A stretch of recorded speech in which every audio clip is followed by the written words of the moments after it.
முதலமைச்சர் எதுவும் பேச மாட்டேங்கிறார். To remain silent in the face of evil is itself evil. எதுக்குடா அவனை தொட்ட? அவன் சுடு தண்ணியிலே கைய விடுவான், உன்னை சும்மாவா விடுவான்?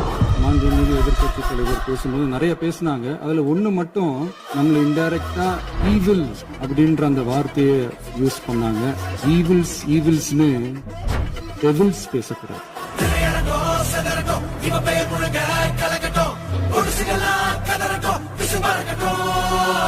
கடந்த 4 நாட்களாக திராவிட முன்னேற்ற கழகம் முதலமைச்சர் ஏன் பேசலன்னு சொல்லிட்டே இருந்தாங்க.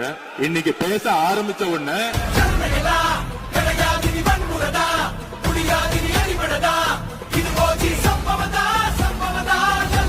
சொல்றேன், மக்கள் பணத்துல இருந்து ஒரு பைசா கூட தொடமாட்டோம், தொடவும் விடமாட்டோம், தொட்டா விடமாட்டோம், இதுக்கு முன்னாடி தொட்டவங்களையும் விடமாட்டோம்.